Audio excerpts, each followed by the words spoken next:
Bila shaka mahojiano na mazungumzo kuntu Mr. John Masaba, karibu sana ndani ya studio zetu asubuhi ya leo katika bunge la maisha. Asante sana. Karibu sana. Nashukuru sana. Na nafikiri tutaanza kwa sababu hii ngoma ya Chris Brown pamoja na Low J na Saz ni one of your favorites. Kuna mahali hapo wanasema follow my commands like a zombie. Did we follow these politicians in the last election like zombies? Asante sana, thank you very much. Ama kweli tumetoka safari ndefu sana, tumetembea sana. Tulikuwa tunaenda promised land, kwa Kiingereza wanasema promised land. Na hatukuwafuata kama zombies, hata tulikuwa na mwelekeo, kwa sababu hawa leaders wanakuwaga given to us by Mwenyezi Mungu. Katika masomo wanasemaga leaders are either born or bred. Okay. Na hawa leaders ambao tuko nao are both born and bred. Okay. Na walielekezwa na Mwenyezi Mungu, na sisi tunawafuata, na sio kama zombies. Tuko na imani kwao, kwa sababu sana sana watu husema Kenyans are very trusting people. Na sasa sisi tuko na imani kwamba vile walituelekeza watatufikisha pahali tunafaa kuwa. Okay. Kwa sababu hata in economic matters wanasema kuna kitu inaitwa time lag theory. Okay. The benefits that accrue to individuals haziji mara moja. Tupeleke pole pole Mr. Masaba. Time lag theory. Time lag theory. Okay, ambayo inasemaje hii time lag theory katika economics? Okay. Inasema matters of economics do not happen overnight. Okay. Unajua sana sana Wakenya, hata mimi mmoja wao, tunataka vitu kama instant coffee, kama microwave. Unaingia chakula baridi, una warm saa hiyo. Utaka chai unapata saa hiyo. Lakini matters to do with economy, vitu to do with inflation, price level, confidence level, stability, investment, yachukua muda. It takes time for these things to come into place. So time lag theory inasema all matters economics need like a minimum of 2 years. Okay. Sasa sisi wa Kenya, hata serikali hii tuko mwaka moja, lakini we are expecting so much from them. It takes time for the benefits to accrue to the local mwananchi. Okay. Time lag theory yasema hivyo. Asante. So tuwapatie muda bado. Yes. Tutaanza kuona matunda, yes. Ama matokeo yake, kama unavyosema Mr. John Masaba, probably baada ya miaka miwili hivi. Yes, ukiangalia hata kwenye ile serikali ilikuwa ya President Kibaki, wakati walianzisha free primary education, hatukuona benefits saa hiyo. Lakini sasa ukitembea kwenye mitaa, kwenye soko, utapata hakuna watu ambaye wamekaa tu pale. Most people wametransit into secondary. Hakuna mtu wako pale. So it took a bit of time for us to start seeing the benefits ya hiyo free primary education. Haikufanyika saa hiyo. Kuna wengine labda wakati waliambiwa unaenda shule bure na walizoea kufukuzwa na walimu wakuu, they'll be like, you mean you're serious? Tunaweza enda shule bila kufukuzwa? Ile acceptance level then ilikuwa low, but sasa imetransit iko very high. Okay. So it took time for the success of free primary education ionekane na wananchi. Okay. Equally, the problems as Kenyans we are going through right now, it's going to take 2 years na itakuwa iko sawa. That is what time lag theory in economics inasema. And it's no longer a theory. It has been proven and tested world over. Even the big countries that have gone through recession, wameenda through depression, wamekuwa na hiyo changamoto, lakini sasa some of the things mikadirio walikuwa wamepangilia inaanza kuonekana. Okay. So naomba tuwe tu watulivu, na tutapata matunda ya hii utulivu. Masuala mawili ambayo Mr. John tutaulizana hapo ni kwamba kwanza kuna theory na kuna practicals. So okay, kuna hii ni theory ya time lag. It's a theory. Practically haya maisha tunayaishi. Ukiangalia bei ya mafuta imekwenda juu, ukiangalia kazi hakuna, ukiangalia katika upande wa wastage ya taxpayers money, tunaweza kusema unaona kabisa kwamba baadhi ya masuala mengine ni purely wastage katika upande wa serikali. Na Waswahili wenyewe Mr. John wanakuambia siku njema huonekana asubuhi. Hii siku ishaonekana mbovu kutoka asubuhi. Tutangoja. Naweza kuwa kutakuwa na giza hata zaidi. Asante sana. kwa hayo maneno kawaida watu ambayo wale wako na access to information wako kwa ile miji mikubwa tu peke yake. Okay. Na kurudisha tena shule kulikuwa na kitu ilikuwa inaitwa sampling methodology. So ile unanieleza umesample, umechukua tu maoni ya watu 2, 3, 4, 5, 10, 100. Alright. Hata kama umechukua maoni ya watu Kenya milioni 1, tuko milioni 58. So katika ile elementary sampling theory, watu 1/58 haijafika hata 5%. Okay. So hiyo ni maoni ya wale kidogo ambayo wako na access to kwa simu, wako na access to information. Lakini ukienda kwenye zile mitaa zingine utapata kwamba ni kweli there's a lot of things happening. For example, kama kule Busia kuna cotton factory ilifunguliwa ambayo inaegemea kuandika kama watu 2,000. The Ministry of Foreign Affairs walitueleza juzi, His Excellency the President alisign an agreement with the government of Dubai to immediately andikisha watu 10,000, na baada ya miezi 6 watu 1,000,000 watakuwa washaenda kule. So those are things that are happening right now. And then kwa maisha tena kuna vitu zinaitwa contract. Ile serikali ilikuwa before ilikuwa ime-enter into contracts za mafuta na serikali. And hizo contract hawezi kujitoa. Lazima ongojee hiyo contract iishe, hiyo kandarasi iishe, ili tuweze tufanye kandarasi mpya. So whatever we're going through is a product of zile contracts zilikuwa zimetengezwa before. Na ukizikatiza tutalipishwa pesa mingi sana. So because of that lazima tungojee hizo contracts ziishe. And wakati serikali hii iliingia walitoa ile subsidy program. Ile subsidy ya mafuta ilitolewa ili tuweze kusonga mbele, but ile contract lazima tungengojea ishe ndio sasa tuanze a new regime. So I want to assure you that in the next few months we'll start seeing a general trend where bei zinaanza kuenda chini, bei ya mafuta ambayo umeeleza itaanza kuenda chini. Okay. Bei ya unga tayari ishashuka chini. Mwaka uliopita ilikuwa shilingi 230. Alright. Lakini sasa ishateremka chini, ishaenda gorogoro hata ukiwa mtu wa Western Province 90 shillings ama 100. Ukiongeza ya kusaga you don't spend more than haifiki 130. Alright. So what am I trying to say? I'm just trying to say kuna very many developments zimeonekana kwenye zimefanywa na serikali, lakini zitachukua muda tu kidogo tu. Alright. Ndio tuweze ndio mambo yawe yata show up vizuri. Yes. Niko na gazeti la The Standard la jana. Mr. John, na we ni expert wa maswala ya kiuchumi, na wanasema experts, Kibaki will be shocked at Ruto-nomics. Economists say President Ruto claims of copying former President Mwai Kibaki's economic playbook seem not to be working, as his policies and interventions point in the opposite direction, leaving Kenyans desperate and hurting Mr. John. Thank you very much. I think isha kujibu ni kueleza katika ile sampling ambayo tumesema. Okay. Sometimes inaweza kuwa ni opinions ya watu. Yeah. Kuna opinion ya watu kidogo. Yeah. Kwa hivyo yani maoni ya experts kidogo tu. Yes, ambayo sio kitu kama referendum tumeenda around tukasikia tukasema ni kweli this is what we need to do. Kumekuwa na changamoto hapa na pale, lakini kama government iko kwa the right track in terms of kwa sababu kwa macroeconomic stability. What are the things we look for in macroeconomic stability? Right. We look for some kitu kama consumption expenditure, the investment expenditure, the government expenditure, the level of exports and the level of incomes. Alright. Na tukiangalia that model ambayo inaitwa national income model, it has seen a positive rise. So how experts wakisema that Kibaki atafanya hivi, personally sikubaliani kwa sababu serikali imeweza kuwiden the tax base.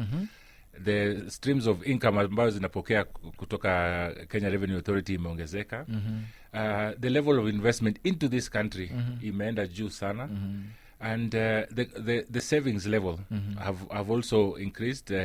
Benki zinaendelea kuwa licensed, na ukiangalia kwenye magazeti hayo ambayo umetaja, benki zinarudisha profit kubwa sana. Sasa itakuwaje kwamba benki the top 5 big banks zinarudisha profit kubwa sana, and then tunaelezwa kwamba economy imeenda chini? Kwani wanafanya kazi wapi hawa watu? Wanatoa hii pesa kutoka wafadhili na kutoka wafanyabiashara ambao wanaenda kwenye benki kuitisha zile loan. So in summary, singekubaliana na hao ambao waliandika hivyo, kwa sababu economy, kwa maoni yangu, we have seen growth polls, na tunaona ikisonga slowly by slowly. Like I have said previously, we inherited, serikali inherits kitu, na sasa najaribu kuiperfect whatever we are going through. Okay. Yeah. Kuna swala umegusia hapo Mr. John, na nafikiri itakuwa vizuri ikiwa tutaweza explain vizuri, na umetumia neno la broadening the tax base. Kwa Kiswahili tutasema ni kupanua uwanja wa ushuru, kama tutaweza kutumia neno kama hilo. Lakini kwa Mkenya wa kawaida anahisi ya kwamba hatujapanua. Kile ambacho kinajiri actually ni kwamba serikali kila kukicha wanazidi kuongeza ushuru. So are we broadening the tax base, the tax base, ama tunazidi kumtax huyu mwananchi hata zaidi, Mr. John? Broadening the tax base, yes. Kawaida serikali has many avenues ya kupata pesa. Inapata pesa kwenye mshahara ya wafanyikazi, kwenye wafadhili, kwenye makampuni, kwa wale wanaleta bidhaa kutoka ng'ambo, kwa teknolojia, labda kuwa na teknolojia fulani. Serikali inapata pesa kwa hayo, those avenues. Okay. So what you have mentioned are two different growth avenues. All right. Broadening tax base means, for example, kama tulikuwa it's just introducing a new tax ambayo haikuwa before. Hiyo ni moja. Kuongeza tax ambayo mfanyikazi anatoa is also another example of broadening the tax base. Okay. So they are not one and the same thing. They are just different. Lakini government katika ile hali ya kujaribu kuongeza operesheni yake, lazima ijaribu kuongeza, sababu sometimes unapata kuna eneo mingi sana za viwanda ambayo inafanyika bila kutaksiwa. Right. Na kama taksiwi inamaanisha kuna watu wengine ambayo wanafaidika na wengine wanaumia. Sasa sometimes hiyo picture inakuja kwa sababu wale wafanyikazi wameandikwa hawawezi kuepuka. Okay. Wangekuwa wanafanya biashara, angekuwa labda ni mtu binafsi, tuseme ingekuwa mtu baada ya mwisho wa mwezi unatoa mshahara yako wewe mwenyewe, alafu unatuma via M-Pesa kwa KRA. Okay. Watu hawangetuma hiyo pesa. Okay. Lakini kwa vile inakatwa kwa mshahara, it is cut at source, then it becomes very hard for hawa watu kuepuka. Okay. So kuna kitu inaitwa tax evasion and tax avoidance. Alright. So when you broaden the tax base, what we are saying, tunajaribu kutafuta tu the levels mingi za tax zile ambayo mtu anaweza serikali inaweza kuokota pesa yake ya kusaidia maendeleo. Yeah. Yes. So in summary, those are two different things. Okay. And yes, there is a general feeling that the tax rate imeenda juu. Yeah. Lakini government ndio iweze kudeliver on some of its programs, ambayo tunaita macroeconomic stability. Yeah. Lazima impose some of these programs ili kuweza kuendelea. Ukiangalia kwenye nchi kama Uingereza, Uingereza 50% ya mshahara inachukuliwa kama tax, kama ushuru. Ukienda nchi kama Switzerland, 60% ya mshahara inaenda kama lakini wananchi wanajua hiyo pesa yote inaenda ku run the programs. Sasa sisi pia we are trying to get to that level where the tax base inaweza fika level kama hiyo, ili vitu kama affordable housing, universal health care, mashule ikuwe bure, iweze kufanyika. So it is only through such programs that tunaweza kuelekea kukua an industrialized country. Remember, we have been saying severally that tunazimia kukua an industrialized country by the year 2030. Right. Na kuna mikakati mingi sana zimepangwa ili kuwezesha tufike hapo. Na moja hiyo mikakati ni ushuru. Bila ushuru hatuwezi kuendelea kama Wakenya. Okay.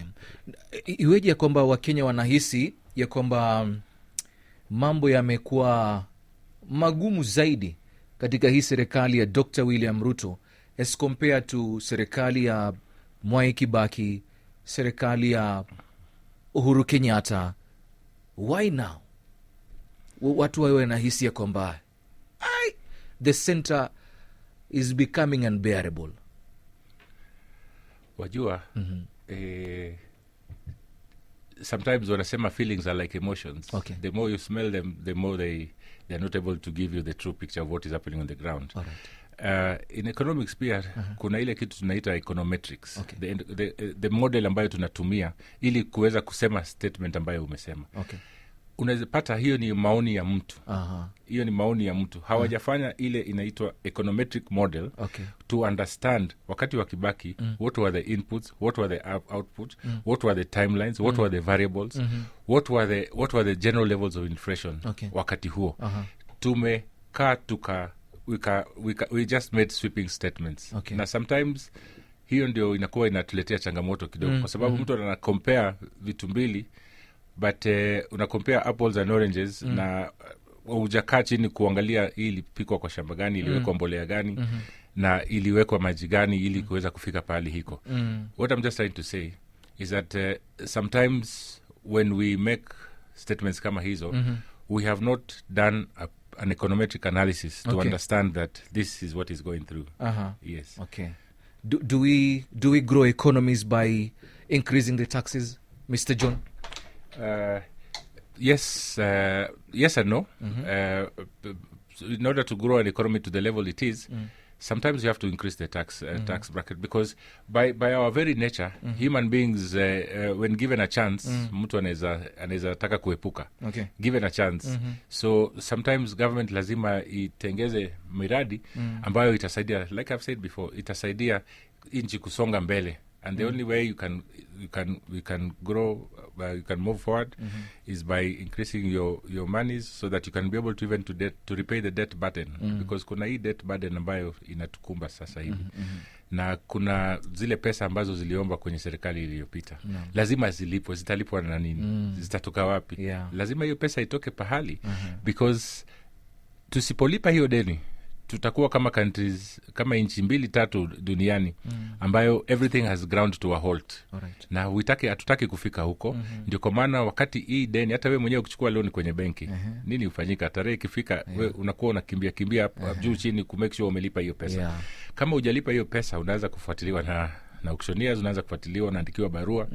It is you as an individual. How about nchi sasa, kama usha issue a sovereign bond, you have made a commitment that you utalipa hii pesa. Lazima ukimbie juu chini ulipe hii pesa. Sasa hiyo pesa iliombwa kwa zile serikali iliyopita na zile zingine, lazima zilipwe. Ni kandarasi zilitengezwa, lazima tulipe.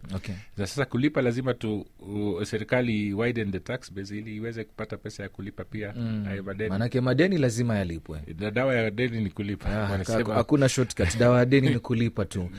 Kabla tujaingilia kuhusiana na swala la hivi karibuni, Mr. John, ni kuhusiana na swala hili ambalo limekuwa likizungumzwa sana, na bila shaka ni mambo haya ya kuuza baadhi ya mashirika ya kiserikali, na utatuelezea katika upande wa kiuchumi hii ina faida, na je, tulikuwa tunauza au ulikuwa tunakodisha au tulikuwa tunafanyaje exactly, tuweze kuwa na ufahamu wa kile ambacho kinaendelea, japo mahakama imesimamisha swala hilo. Na msikilizaji, ikiwa ndo mwanzo najiunga nasi, na kukumbusha tu kwamba ndani ya studio zetu katika Bunge la Maisha tuko naye Mr. John Masaba ambaye ni mwana uchumi na pia vilevile akiwa expert wa maswala ya governance. Na Mr. John, kuhusiana na swala hilo la kuuza mashirika ya kiserikali, meangalia hapo na wanasema kwamba wanakadiria labda in the next 4 years walikuwa watatengeza almost 101 billion Kenya shillings ambazo zingesaidia katika bajeti ya taifa letu. Hii ndo njia ya kufuata. This is the way to go, Mr. John. Okay. Sana matters ambayo yako kotini kama hiyo ya privatization, sometimes ni mzuri tusizungumze sana, sababu tunaweza kupeana opinions ambayo sometimes haiambatani na mwelekeo ya koti. Lakini nitazungumza kutoka from an economic perspective. Alright. Generally, sitazungumza kuhusu matters at hand. Yes. Privatization, kwa nini nchi mingi hufanya privatization? Privatization, nchi hufanya ili kukuwa efficient. Kwa sababu sometimes unapata kampuni kubwa sana, lakini zinaenda hasara. Companies are going through losses. Sasa kampuni ikienda kwa loss, inakuwa haina manufaa kwenye wafadhili, haina manufaa kwa wenye Mkenya wewe ambaye unatoa kodi la kulipa. Hiyo. Ukiangalia kama kuna shirika moja ambayo ina deal na mambo ya nyama, Kenya Meat Commission. Hii kampuni imekuwa kwa muda sana. Haijawahi tengeza pesa, inakuwa loss. Imechukuliwa na watu wengi, lakini bado haijawahi rudisha pesa. Karibu miaka 30 biashara imefanya, 30 years haijawahi tengeza pesa. What is the option left kwa serikali? Okay. Kuna viwanda vingi sana ambayo are loss making. Hata wewe mwenyewe ukifungua biashara yako, msikizaji pali huko, ukifungua biashara yako ya matatu, ukifungua M-Pesa, ukifungua klabu, unaazimia kupata faida. Yeah. Hawezi kuwa tu unafanya tu kwa sababu ya kufanya. Unataka kupata faida. So unapata kuna makampuni ambazo ziko lakini hazitengezi pesa. So privatization inasaidia kucut losses. It cuts losses so that ile tax ambayo ungelipa, tax ambayo unalipa kwenda kufund the operations ya hiyo kampuni, inaenda kwa area nyingine ambayo ni ya manufaa. Ya kwanza ni kucut losses, ya pili ni kuongeza efficiency, and then kuna effectiveness. Kuna efficiency na effectiveness. Sijui kama unajua the difference. Yeah. Efficiency is doing things right. Effectiveness is doing the right things. Okay. Sometimes unaweza kuwa huko lakini you're not doing the right things. Yeah. Na unaweza kuwa unafanya vitu right. So when you're doing things right, you're being efficient. Okay. So we remove that element of lack of efficiency kwa hizi kampuni, na ile effectiveness pia inaenda juu. Alafu sometimes tena unapata ukiprivatize kampuni, innovation levels zinaenda juu, because government ina concentrate on its core business. Government's core business inajulikana. So kuna ile ambayo sio core business, tunawachia wale ambayo ni experts in that area to be able to do that. So privatization helps to do that. Alafu privatization tena inaongeza ufadhili kwenye nchi. The investment level goes up. Kuna kampuni mingi sana ambazo zimekuja in this part of town. The investment level imeongezeka, na investment ikiongezeka inaongezeka the level of employment. And the level of employment, tena tunapata tax, kuna corporate tax hizi kampuni zinalipa. So it's not like it's a bad thing. Privatization is a very good thing. Okay. And that's why it is there. So ni muhimu kujua kwamba the overall role of privatization is to improve efficiency, to cut losses, and to increase the investment level katika sekta yetu. Alright, naona tumesalia kama dakika 5 hivi. Nafikiri nitakuwa napatia msikilizaji nafasi pia, kama atakuwa na swali aweze kudondosha swali lake. Nambari ya simu iko wazi. Kumbuka ndani ya studio zetu tuko naye Mr. John Masaba ambaye ni economist na vile vile pia governance expert, na kulingana na kauli ya Mr. John Masaba anasema tukue wapole kidogo, tupatie serikali muda, ndani ya miaka miwili mambo yatazidi kuwa mazuri hata zaidi. Na chengine ambacho pia kimekuwa kikijadiliwa sana Mr. John, ambayo pia bado inahusiana na mambo ya uchumi, ni kwamba the president has been traveling a lot, na anasema kwamba mtaona matokeo kwa sasa, wacheni niende nitengeneze, lakini hii yote ni kwa ajili ya kuweza kuleta investors katika taifa la Kenya. Mr. John, is this making economical sense, ya kwamba tutazamia kwamba pia ndani ya hiyo miaka miwili tutaona investors zaidi katika taifa la Kenya? Asante sana. Au labda he's traveling because he loves traveling, you never know. Akitravel vile ana travel, yeah. First of all, sisi Wakenya tulimpatia the right to be our president. Okay. And part of the presidency functions means going out to reach to international investors, kukutana na wafadhili wakubwa ili waweze kuleta some of those things hapa. So easy travels zinasaidia sana. Alright. Zinasaidia sana because for example kama akiwa kule Dubai, kuna agreements ambazo zimetengezwa ambazo zitakuja kukuwa felt here because kuna partnerships ambazo zita help build the capacity of local farms. Ukiangalia katika micro, small and enterprise sector kuna very many institutions that are being supported by wafadhili from that area. Kuna trips ambazo zilifanya za kuenda Egypt, Misri. Unapata kwamba we are through partnership, bidhaa zikija hapa we are not being taxed. Zinakuja ambazo zitasaidia sisi kama Wakenya. Modern tools, for example, juzi Israeli walisema wako na vifaa ya ku treat cancer, kuitip mapema kabla ienee. So when we partner with such countries, nitauliza Wakenya, wakati tunasoma tunapataga most of our kids, sisi wazazi tunataka watoto wetu waende kusoma Uingereza, Amerikani, Canada, Switzerland, Sweden, India. Kwa nini tunataka kuende kusoma huko? Hata wakienda India, kwa nini tunataka waende kusoma India? Because wanasema huko pharmacy, drugs iko sawa. So kama tunataka watoto wetu waende kusoma huko na yeye anaenda kutembea huko kutuletea the latest technology, I don't think there's a challenge in that, because we want our kids to go and study there so that wapate the best education, wapate the best partnerships, the best networks that can ever be. So he's there, out there, collecting those best networks on our behalf, collecting those trade deals on our behalf, and collecting the best ideas and technologies that we'll bring home to help grow our industries so that we can move from being a third developed world into a newly industrialized countries. That can only get when you travel, kwa sababu hata wanasema ukitravel sana you're able to see a lot. So kujibu swali yako, that is good and it is really helping. It is good. Inatusaidia 43 times in 1 year.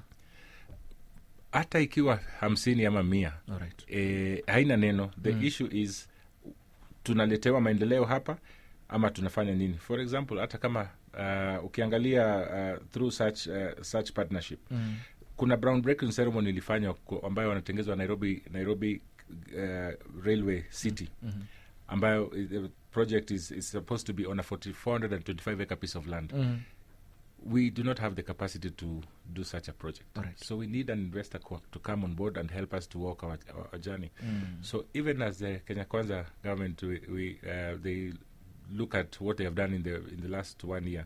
This is one of the main things that has helped this economy, because tumepata wafadhili wengi ambao wamekuja, wametuletea modern equipment, wametuletea tools kwenye viwanda. Pale viwandani wamekuja na teknolojia ambayo inaandikisha Wakenya wengi sana. Hapa tukiangalia hapa eneo la Athi River Export Processing Zones Authority, kuna kampuni ambayo imekuja imepartnership na Wakenya, na syringes hizi ambazo kitambo tulikuwa tunanunua kule India, sasa zinatengezewa kule Kilifi, zinatengezewa Kilifi na Nairobi, na zinatengezewa hapa. That local technology hatungepata kama hii travel haiwezi enda, because the travel helps to bring the frequent networks and technology that we need. And in any case, it is not a lot of money, your travel.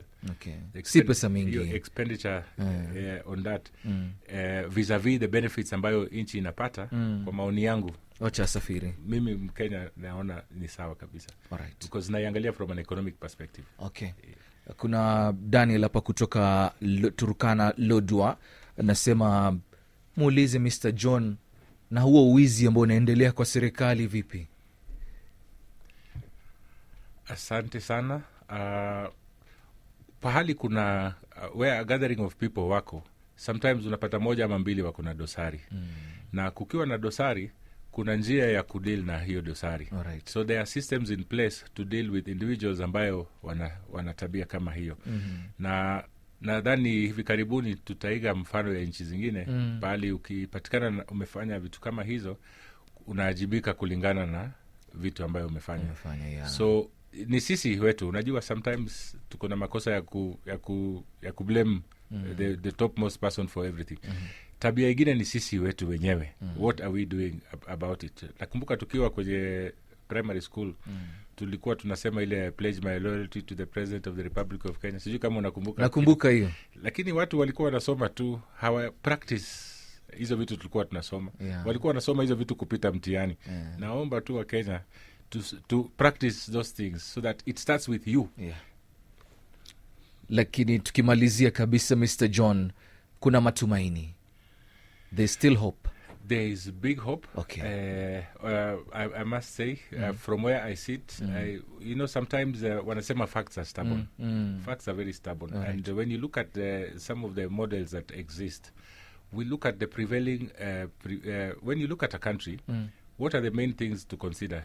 You look at the inflation. What is inflation? Yeah. Inflation is the general rise in the price level. I'm at too few money chasing too many goods. Yeah. The inflation levels have gone down. Prices of major commodities are beginning to come down. Ukiangalia, the investment level is going up. The macroeconomic environment is really opening up. All right. So with that means that we can see good things coming. Okay. And hata Biblia inasema always be patient on a good thing. Yeah.